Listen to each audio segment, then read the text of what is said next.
예, 오늘 함께 보실 하나님의 말씀은 마태복음 13장입니다. 마태복음 13장 44절로 52절 말씀.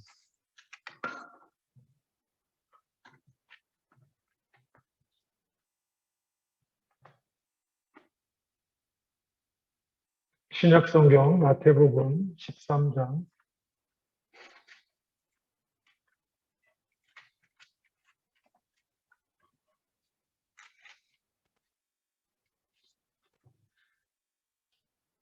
제가 가진 성경으로는 신약성경 22페이지입니다. 22페이지 13장 44절로 52절까지 말씀 제가 봉독하겠습니다.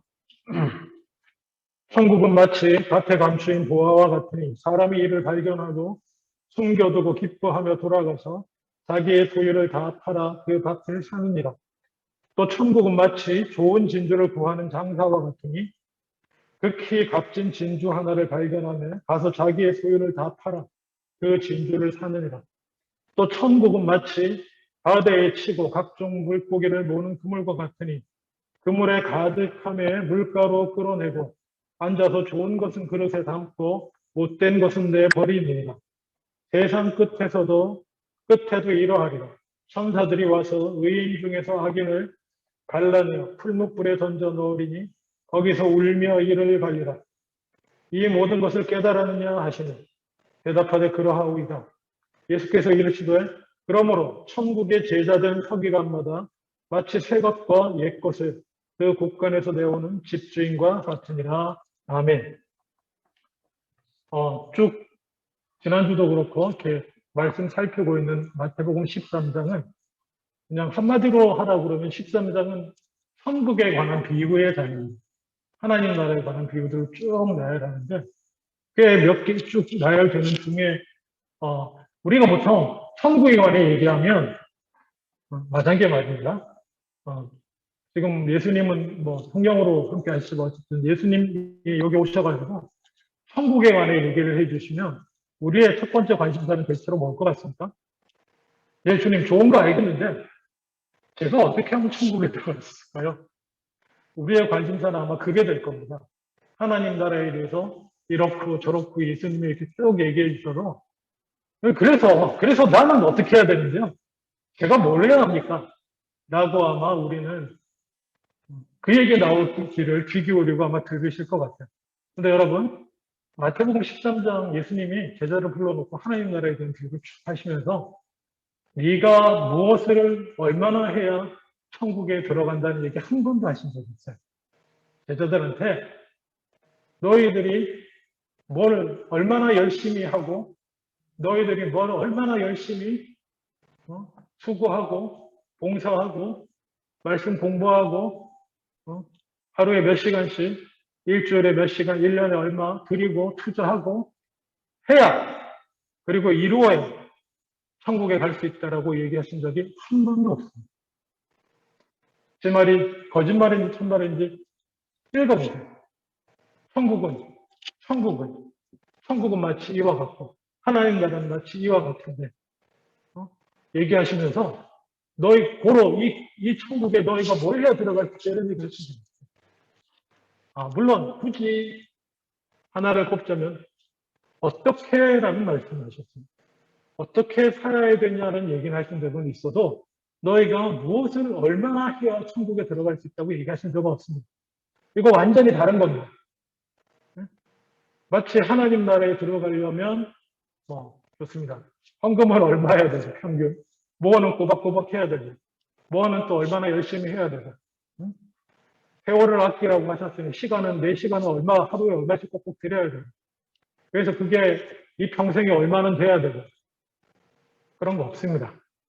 그게 율법주의자들이 하는 얘기예요. 천국에 가려면 수고를 이만큼 해야 돼. 시간을 이만큼 드리고 너 아직 얼마 안 들어 기준에 못 미치네. 더 해서 예수님은 하나님 나라에 대해서 말씀하시면서 그런 적 말씀하신 적이 한 번도 없다는 사실을 마음속 깊이 새겨두시기 바랍니다. 그리고 오늘도 제자들에게 천국에 대해 계속 말씀하십니다. 무슨 얘기 하시는지 한번 들어보세요. 천국은 마치 뭐와 같다고 말합니까? 하나님 나라는 마치 밭에 감추인 보화와 같은. 지난주에도 말씀드렸다시피 천국은 마치 이와 같다라고 하는 그냥 문장 그대로 적용해서 들으시면 안 된다고 했습니다. 천국이 그럼 오늘 이 문장에도 천국이 밭에 감추인 보화와 같다. 그럼 천국은 마치 밭에 숨겨져 있는 보화, 보물이 천국이다. 뭐 이렇게 이해하신다기보다는 뒤에 비유의 내용을 쭉 통틀어서 천국은 이와 같다라고 말씀하시는 그 문장 구조라는 걸 어쨌든 이해하시고 첫 번째 밭에 감추인 보화와 같다라고 말씀하셨습니다. 자, 여러분, 이게 무슨 얘기냐면, 이 당시에는, 그 당시 예수님 당시, 그리고 로마 시대 고대에는 그 이전부터 전쟁이 많이 일어납니다. 전쟁이 일어나면, 그 당시 사람들이 자기들이 갖고 있는 금은부와 재물 있잖아요. 특히 부자들. 전쟁 나서 도망가야 되는데, 옛날에 그 보물들은 대체로 보석 말고는 무겁고 그런 것들이요. 다 들고 도망갈 수 없습니다. 지고 도망갔다가는 딱 뭡니까? 도적들, 표적들이 딱 좋아요. 그래서 전쟁 나면 도망갈 때 여러분 같으면 어떻게 할 것 같습니까? 땅 파고 숨깁니다. 자기만 아는 곳에, 눈에 띄지 않을 것 같은 곳에 땅 파고 숨기고 도망가요. 그거 다 지고 못 가기 때문에. 그래서 이게 전쟁 끝나면 로또가 실제로 역사적으로 있었다고 합니다. 로또가 되는 경우가 있습니다. 예를 들면 그렇게 숨겨놓고 도망가신 분이 돌아가실 수도 있잖아요. 그죠? 자기만 장소를 알고 있는데. 근데 그런 데가 주로 밭이고 이러고 밭에 주로 논밭인데 논밭에 숨겨놓으면 나중에 이제 전쟁 끝나고 논밭에 와서 경작하는 사람들은 누굽니까? 소작농들이에요. 소작하는 사람들. 요즘은 모르겠지만 고대에는 자기 땅에서 자기가 농사하는 사람 없습니다. 중세까지. 그냥 소유주는 따로 있어요. 따로 있고 항상 소작하는 사람들이 와서 그게 노예든지 아니면 뭐 일반 평민이라서 소작농이고 와서 땅을 사는 거예요. 그런 배경을 이해하셔야 됩니다. 그래서 이 한 사람도 자기는 그냥 소작농으로서 오늘도 열심히 일하려고 땅을 가는데 뭐가 걸리는 거예요. 걸렸어. 이게 뭐지? 돌인가? 돌이면 캐내야지 이러고 막 파는데 뭐예요?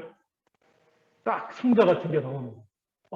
이게 말로만 듣던 그거구나. 로또구나. 보물상자 이렇게 열어서 확인까지 했어요.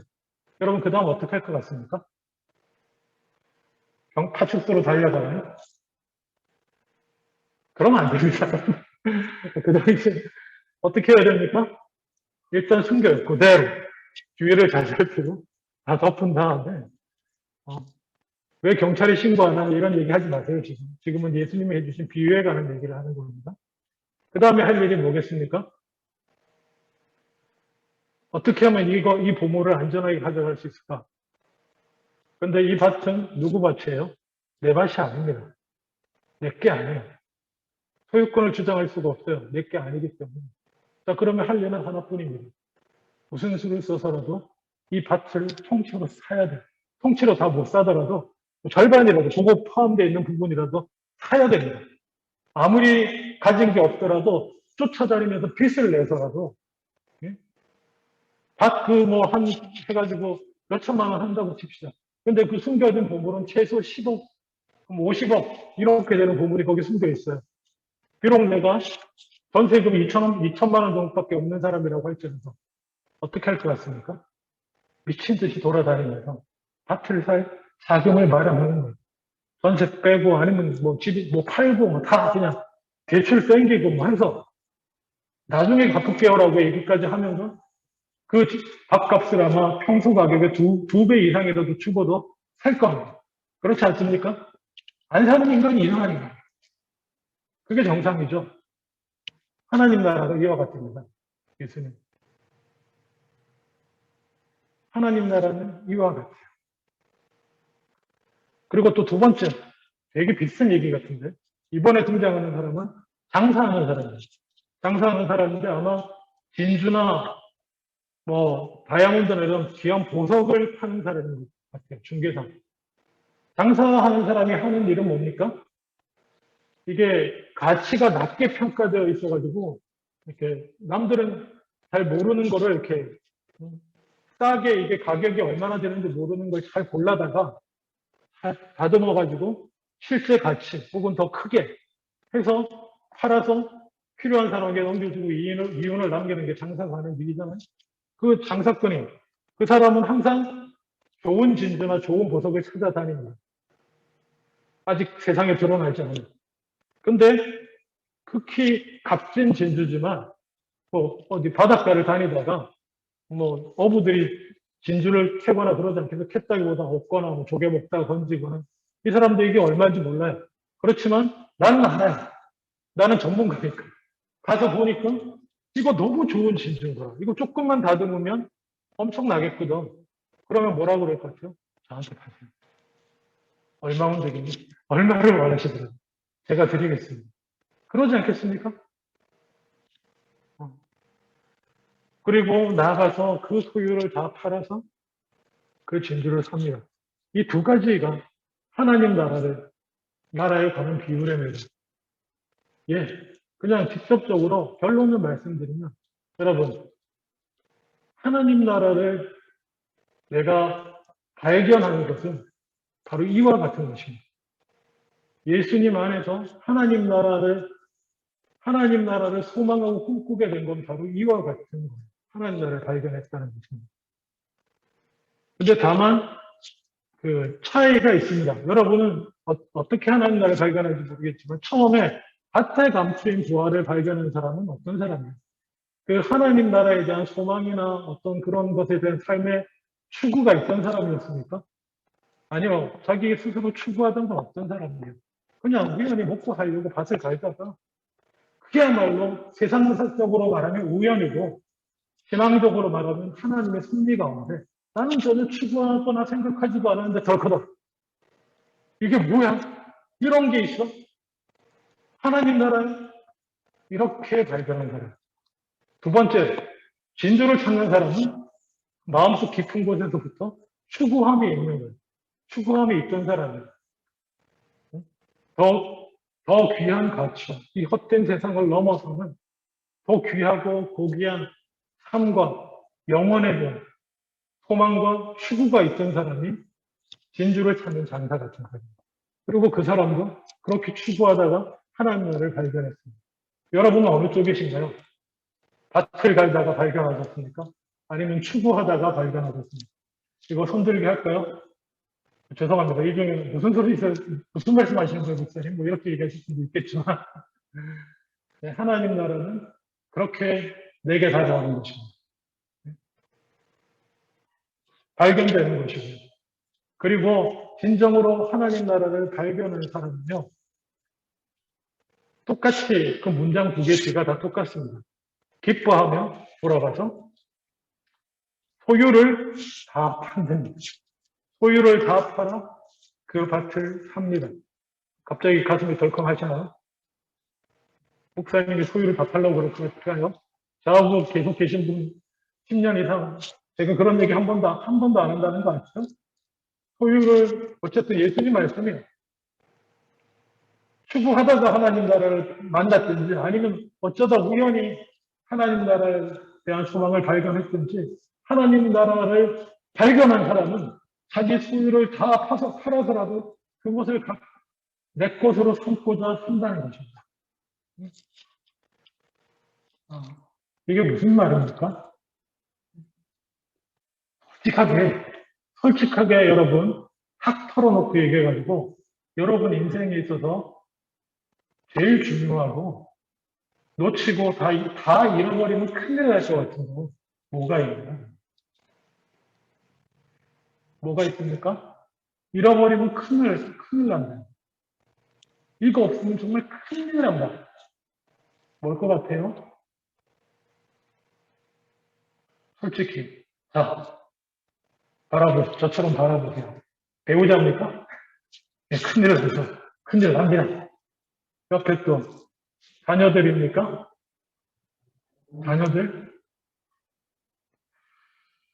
아, 뭡니까? 재물이죠, 재물. 다 죽고, 다 내 곁을 떠나고, 응? 세월 가면 내가 제일 오래 살 것 같은데, 주변에 다 떠나가고, 자식들 멀리 가도, 끝까지 내 곁에 남아서 나와 함께 해주고 내 삶을, 내 인생, 남은 인생을 붙들어주고 평안하게 해줘요. 그게 뭡니까? 하나님이죠. 근데 우리는 그게 재물인 줄 알아요. 물질인 줄 알아요. 중요하지 않다는 얘기가 아닙니다. 사람이 떡으로만 살 수 없지, 사람이 이 땅에 살아가려면 말씀으로만으로도 살지 못합니다. 당연히 재물도 필요하고 다 필요한데 예수님의 비유는 그럼에도 불구하고 내가 가장 귀하고 소중하다고 생각하는 그것을 다 걸어야 되는 게 아니라 걸어야 천국 갈 수 있다고 예수님 말씀하신 적이 없어요. 응? 예수님 그런 말씀 안 하신다니까요. 뭔가 네가 가진 걸 다 내놓고 다 걸어야 천국 간다고 말씀하신 게 아니고 하나님 나라를 발견한 사람은 그렇게 된다는 거예요. 하나님 나라를 발견한 사람은 그렇게 된다고 예수님 말씀하신 거예요. 다 걸어야 갈 수 있다고 말씀하시는 게 아니고 최소한 걸려고 한다는 것입니다. 예수님이 가르치시는 말씀의 모든 포인트는 거기 있어요. 네가 뭘 이만큼 해야 된다고 말씀하신 적 없어요. 항상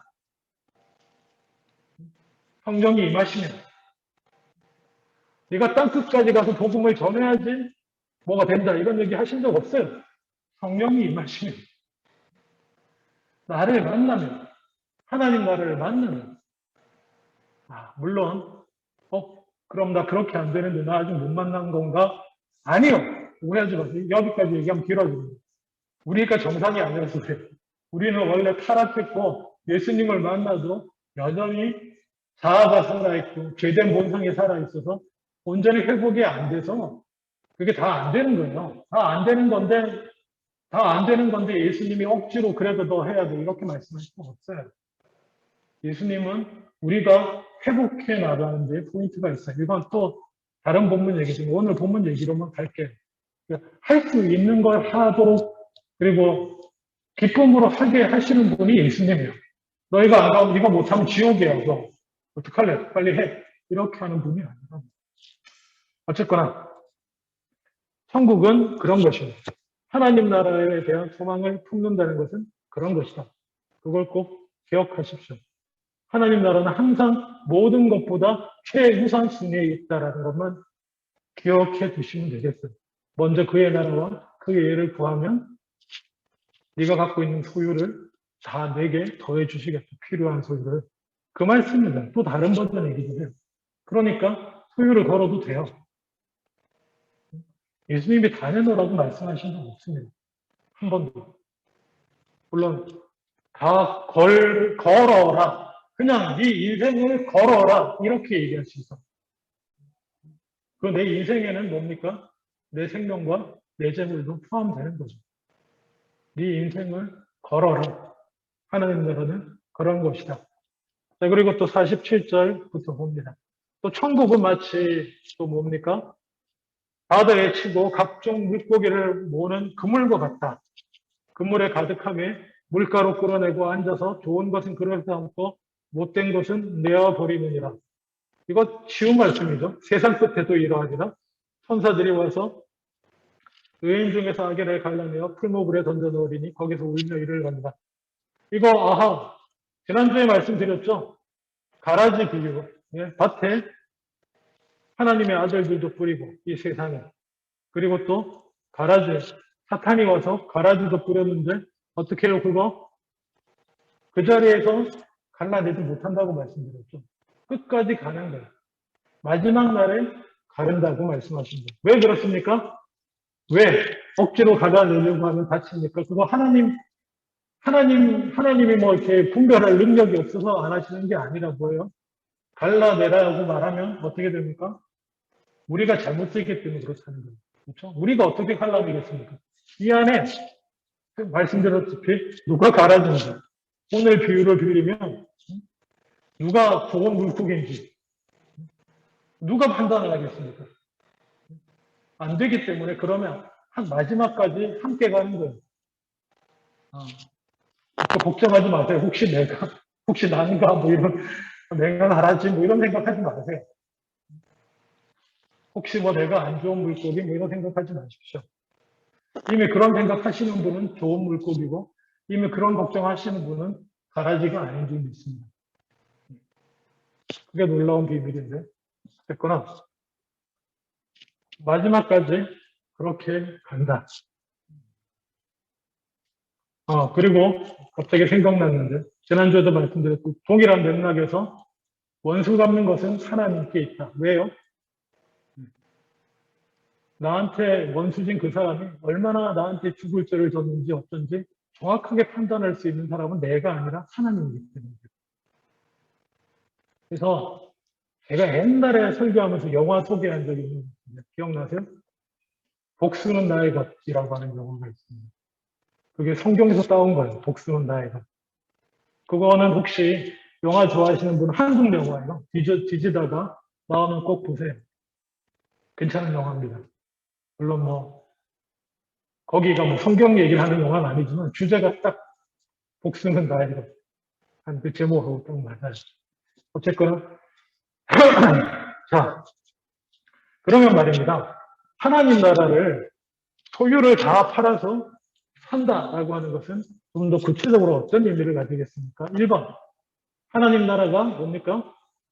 그만큼 가치가 있다라는 뜻이겠죠. 그죠? 하나님 나라라고 하는 것은 내 가진 것 모든 걸 다 팔아서 사도 뭐예요? 남는다. 여기까지 이해하셔야 돼요. 네? 내 가진 것을 다 팔아도 다 던지고 사도 엄청나게 이익이 되고도 남는다라고 하는 것입니다. 그걸 기억하세요. 남아도 이렇게 남는 장사가 아닌 것입니다. 그만큼 가치가 있고 남는 것이다라는 의미가 있습니다. 당연히 이건 제가 이렇게 얘기하는 게 아니라 하나님 나라를 발견한 사람은 만나게 된 사람은 그렇게 깨닫게 된다는 것입니다. 자, 그리고 세상 끝에 가서요 갈라지게 되는데 세상 끝에 가서 마지막까지 같이 가는데 하나님의 나라는 그물을 크게 던지고 어떤 물고기가 걸려오든지 다 끌고 마지막까지 가는 것이 하나님의 나라입니다. 이게 교회의 모습이에요. 교회의 모습은 교회는 말입니다. 닫힌 공동체여야 됩니까? 열린 공동체여야 됩니까? 열린 공동체여야 됩니다. 교회는 누가 들어와도 돼요. 물론 근데 이제 목회적인 여건상 우리 같은 교회에 캐나다 원리 영어만 하시는 분이 오시면 캐나다인이 들어오시면 기꺼이 우리와 함께 하겠지만 아무리 힘들고 어려워도 가장 지혜로운 방법은 또 좋은 캐나다 교회 소개해 드리는 방법도 있겠죠. 그렇지만 어차피 교회는 열린 공간이에요. 같이 하겠다 그러면 제가 매번 영어를 제 한글 설교를 영어로 찍어가지고 나눠드리면서 같이 해야 돼요. 교회는 무조건. 교회는 무조건 함께하는 거예요. 누가 와도. 단 하나님을 모욕하고 들어와서 예배에 방해하려는 자가 아니라고. 누가 와도 다 받아들이는 것인데 어쨌거나 끝까지 가는데 우리는 그래도 궁금하잖아요. 마지막에 어떻게 갈라질까? 여러분 궁금하지 않으세요? 마지막에 누가 가라지가 되고 누가 알곡이 되면 마지막에 누가 좋은 물고기가 되고 누가 버려져요. 끝까지 갔는데 그렇잖아요. 여기 계산 빠르신 분은 아니 뭐야 이렇게 애매해. 기껏 시간과 이런 것들 투자하고 교회 신앙생활하고 이러는데 목사님이 말이야 그냥 다 같이 가서 마지막에 결정난다고 하니 그러신 분이 혹시 계실까 봐서 예수님께서 확실하게 얘기를 해주셨어요. 마지막에 갈라지는데 어떻게 갈라지는가? 그냥 성경에 나와 있습니다. 성경에. 마태복음 7장 21절에서 23절 제가 늘 말씀드리잖아요. 나더러 주여 주여 하는 자마다 천국에 다 들어갈 것이 아니요 다만 하늘에 계신 내 아버지 뜻대로 행하는 자라야 들어가리라. 그날에 많은 사람이 나더러 이르되 주여 주여 우리가 주의 이름으로 선지자 노릇하며 주의 이름으로 귀신을 쫓아내며 주의 이름으로 많은 권능을 행치 아니하였나이까 하리니 그때 내가 저에게 밝히 말하되 내가 너희를 도무지 알지 못하니 불법을 행하는 자들은 내게서 떠나다. 그때가 언제입니까? 마지막 날에. 마지막 날에. 주님 앞에 서가지고, 주님, 나와서 한다는 얘기가 제가 이렇게 선지자 노릇했습니다. 주님 말씀을 제가 이렇게 매번 전하면서 살았고요. 주님께서 은사 주셔가지고 저 귀신도 내쫓구만. 제가 내쫓아서 치료한, 내쫓은 귀신만 해도 몇 트럭 될 겁니다. 막 이렇게 얘기하고. 주님, 제가 세운 교회가 몇 개인데요. 이러고 주님 앞에 나와서. 그게 기준이 아니라는 거예요. 아까 말씀드렸죠? 천국의 기준은 내가 뭐 했냐가 아니에요. 내가 한 게 얼마나 많냐. 내가 얼마나 많은 것들을 해가고 많은 시간과 많은 재물과 많은 결과물들을 냈냐가 아니에요. 우리가 한 가지 힌트로 알 수 있다고 한다면 그것은 삶의 태도예요. 삶의 자세, 에티튜드. 어떤 태도요? 불법을 행하지 않으려고 해요. 불법이 뭡니까? 하나님 말씀대로 하지 않는 거예요. 하나님 말씀대로, 하나님 말씀에 어긋나지 않게 살려고 하는 삶의 자세. 그게 제일 중요해요. 아니, 교회를 몇십 채 짓고 물려주면 뭐합니까? 하나님 뜻이 아니었으면 쓸데없는 짓이에요. 나름 내가 구원받은 사람이라는 확신을 스스로 얻기 위해서 아무리 수고하고 막 온갖 것들을 드리면 다 뭐합니까? 그게 하나님 뜻에 합당한 게 아니었으면 아무 소용없어요. 한 가지 힌트 드렸어요, 제가. 저도 뭔가 얼마나 어떤 기준에 맞게 많은 것을 행하느냐가 아니고 말씀에 온전히 하나님 말씀에 따라 살겠노라고 하는 삶의 자세다. 그게 판단 기준이에요. 또 하나 힌트 될 만한 게 있다면 예수님 이 부분에 대해서 또 한 번 더 심각하게 말씀하셨는데 아직 다음에 자세히 하겠지만 마태복음 25장 45절 이하에 이 임금이 대답하여 이르시되 내가 진실로 너희에게 이르노니 이 지극히 작은 자 하나에게 하지 아니한 것이 곧 내게 하지 아니한 것이니라 하시리니 그들은 영벌에 이 지극히 작은 자 하나를 섬긴 자들은 영생에 들어가리라. 예수 안 믿는 사람한테 한 얘기 아닙니다.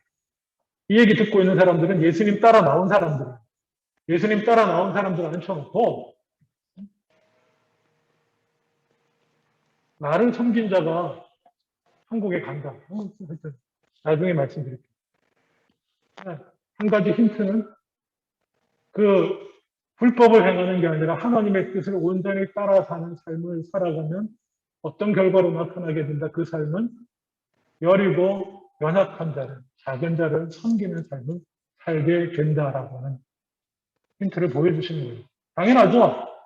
예수님이 말씀하신 가장 중요한 계명이 뭡니까? 그냥 복음서에 다 나와요. 하나님을 사랑하고 이웃을 사랑하는 것이니까 불법을 행하지 않고 하나님 뜻에 합당한 삶을 살려고 자세를 잡고 살아가는 사람은 항상 뭐예요? 하나님을 사랑하고 이웃을 섬기되 그렇죠? 연약한 자를 섬기려고 하는 거죠. 그런데 말입니다.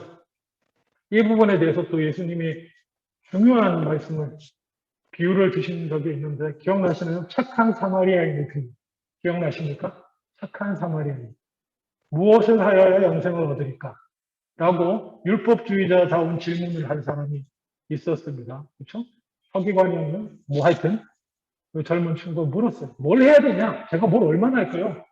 물어본 거예요, 똑같이. 근데 예수님의 답변은 뭐였습니까?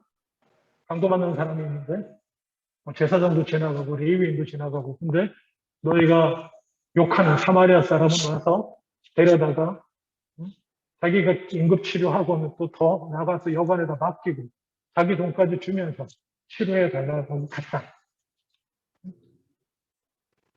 그 얘기 하시는 거예요. 여기서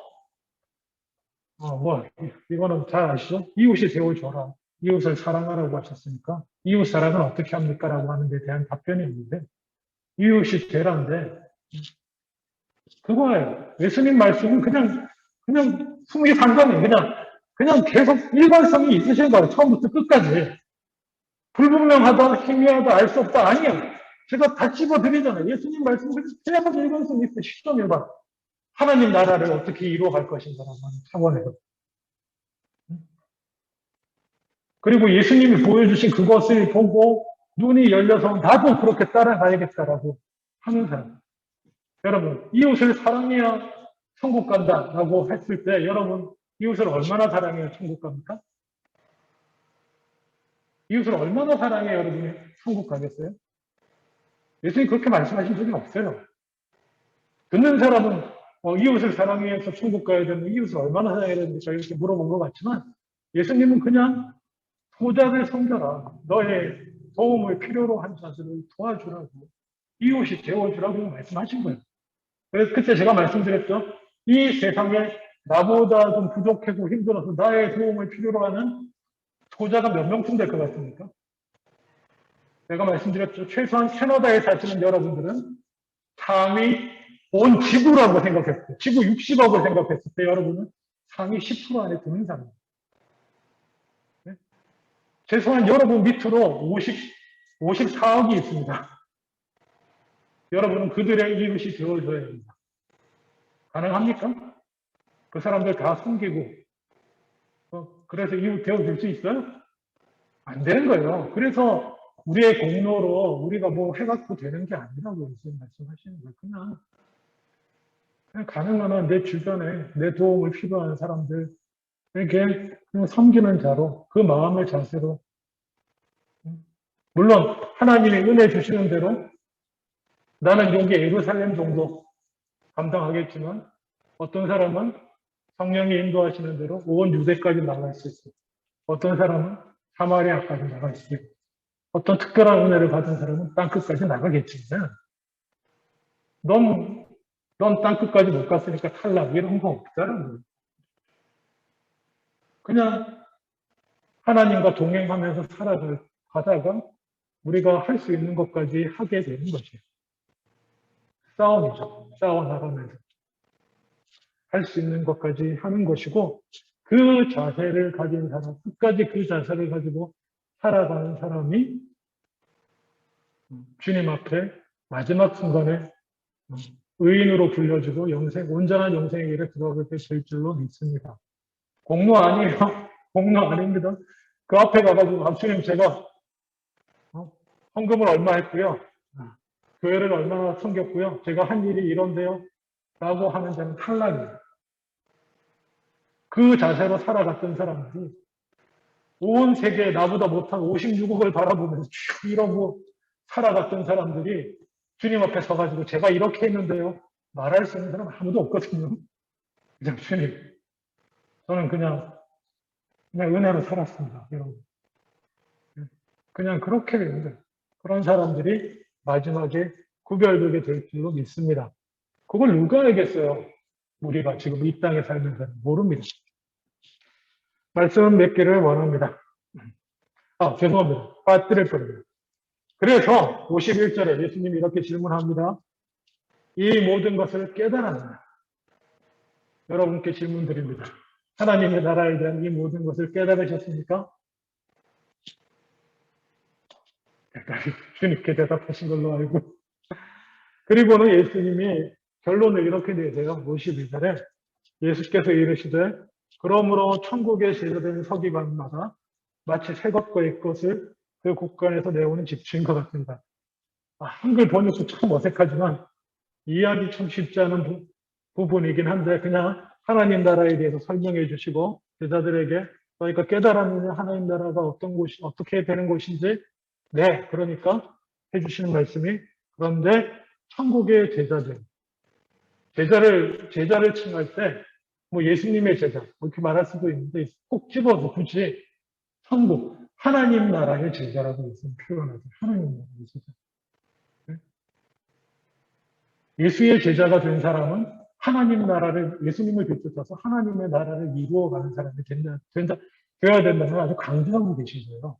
내 제자 이렇게 표현할 수도 있지만 천국의 제자, 하나님 나라의 제자가 너희들은 이제부터 그러면 제자 된 누구라고요? 서기관이다 이렇게 표현합니다. 좀 놀라운데 예수님 그 복음서에서 예수님이 맨날 싸우는 사람들이 누구예요? 서기관, 바리새인들하고 맨날 싸우잖아요. 근데 제자들한테 하나님 나라의 제자된 너희들이 서기관과 같다. 이렇게 말합니다. 그냥 이렇게 이해하시면 서기관이 뭐 하는 사람이에요? 원래 긍정적인 의미에서 말씀을 열심히 공부하고 예? 배워서 가르칠 뿐만 아니라 또 뭡니까? 그때는 복사기나 뭐 이런 게 없으니까 열심히 성경을 옮겨서 남겨요. 후대에 계속 넘어가게. 성경 말씀을 보존하고 공부하고 가르치는 사람이 원래는 서기관들이었어요. 그런데 그 사람들이 방향을 잘못 잡아가지고 율법주의자가 되고 우월의식에 빠지고 그래서 문제가 됐죠. 원래 서기관이 나쁜 일하는 사람이 아니에요. 그래서 제자들한테 그렇게 얘기하신 거예요. 너희가 이제부터 하나님 나라의 서기관들이다. 그리고 그 진정한 의미의 서기관들이 해야 할 일은 무엇이냐면 마치 새 것과 옛 것을 이거 뭔가 느낌 따오지 않습니까? 새 것과 옛 것을 그 국간에서 꺼내온다. 이 새 것과 옛 것이 뭘 가리킬 것 같아요? 우리식으로 표현하면 제일 알아듣기 쉽게 이해하자면 하나님 말씀, 구약과 신약 뭐 이렇게 생각할 수 있습니다. 예, 거의 그거예요. 근데 새 것과 옛 것을 따로 떼어 생각하실 이유는 없습니다. 왜냐하면 예수님 뭐라고 말씀하셨습니까? 마태복음 5장 17절에 보면 나는 옛 말씀을 폐하러 온 사람이 아니고 완성하러 왔다라고 말씀하시잖아요. 그러니까 예수님 안에서 옛 것과 새 것은 하나가 되는 것입니다. 예수님 안에서 옛 것과 새 것은 옛 것은 완성이 돼서 온전히 하나가 된 거기 때문에 옛 것, 새 것 이렇게 나눌 필요가 없고 제가 그래서 실질적으로 말씀 묵상할 때나 항상 우리는 구약은 어떤 시각에서 봐야 된다고 말씀드렸죠? 예수님의 시각에서 예수님의 가르치신 신약의 관점에서 구약을 이해해야 돼요. 그래서 그것을 복간에서 내오는 집주인과 같다입니다. 여러분. 이런 표현도 보기 힘들잖아요. 종과 같다. 제자와 같다. 뭐 이렇게 말할 수 있는데 그냥 예수님 바로 하나님 나라의 깨달은 너희들은 서기관들인데 옛것과 새것을 자기 국간에서 꺼내와서 사람들에게 나눠주는 종도 아니고 집주인이다. 집주인은 어떤 사람입니까? 자기가 결정하는 사람이에요. 누가 시켜서 하는 사람이 아닙니다. 자기가 결정하고 해서 종이 있으면 누구를 시키고 부릴 수 있는 사람이지 그걸 얘기해요. 그리고 또 뭡니까? 자기가 결정하고 자기가 책임지는 사람. 고대에 있어서 노예는 책임지지 않습니다. 저는 주인이 시키는 대로 말씀드립니다. 책임을 져요. 집 주인이 책임을 져요.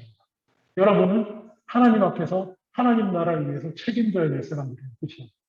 하나님 나라에 대해서 배우고 너희가 깨달은 바를 전하며 실천하며 책임지고 네가 실천하고 나누면서 살아야 될 사람이라는 거예요. 누가 안 해주나? 누가 나한테 안 시키나? 아니요. 그런 거 없더라요. 너희가 주인이다. 말씀 맺기를 원합니다. 여러분, 하나님 나라에 대해서 깨달으신 여러분, 천국의 제자된 서기관으로서 주인으로서 그렇게 하나님 나라를 확장하며 살아가는 삶 되시기를 주님의 이름으로 축원합니다. 기도하겠습니다. 아버지 하나님,